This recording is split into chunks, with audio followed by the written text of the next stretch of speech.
Okay, here's a quick look at the E-mini S&P for Thursday, March the 24th, 2011 through the eyes of E-mini day trader.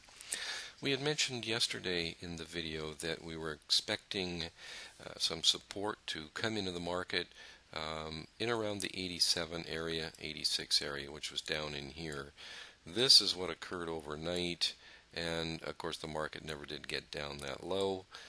Opening here, a little bit of a dip, and then having a nice rally, although it did back off and close here and then open here, more or less the same price for the regular trading hours, but it immediately caught some buying and moved higher.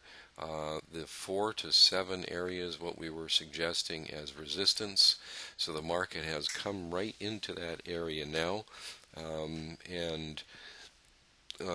even though we are still bullish intraday on a swing basis, we're taking a look at this and estimating that the market is probably topped a little bit, or at least could very well be for the overnight session and for some of tomorrow.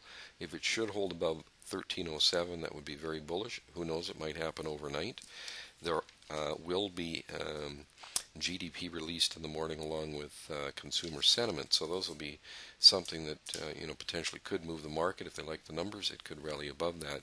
Other than that, we're looking around the 1300 area as support. We also use these market profiles here. You can see I put the volumes on here today, make an analysis. We use them to help us make an analysis of the market. Unfortunately, we didn't even have a trade today. It was unfortunate we had a couple of sells in here and a long here.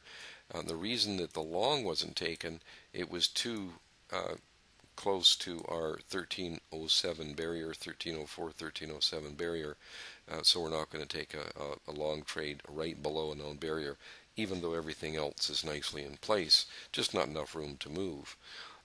Only about a point on that particular trade entry. And these short trades here, we really want to take a short trade. We haven't yet gotten up to the barrier, and we're strongly up. You can see our green filter at that time, strongly up on an intraday basis, and still up on an interday basis. So obviously we don't want to trade against that. That's the thing about our software. It's really an intelligent assistant, and we will use it when we have our 2 out of 3 coming together and offering us a good opportunity to go ahead and make those trades. So if we don't have 2 out of those 3 components in place, we're not going to go ahead and make that trade. And that's why actually neither one of these 2 trades that we had today were triggered. There were other trades that some of our members took today. When the market is moving up nicely and then it sells off and produces one of our diamonds or triangles as it did here, it's a good indication of rejection of that area where it had earlier tested here, which is a natural long trade. Many of our traders took that.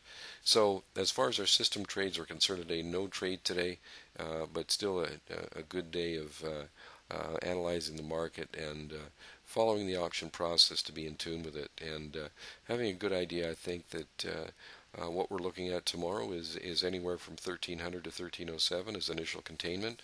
Below 1300, it could very well dip down at least another 4 points, if not another 8 points. Otherwise, it's kind of stuck between 1300 and 1307. If it holds above 1307, that'll be very bullish. So that's really a look at the market for today. Thanks for watching, and you can always reach us at info@eminidaytrader.com if you'd like to ask us any questions or make any comments. They're always welcome.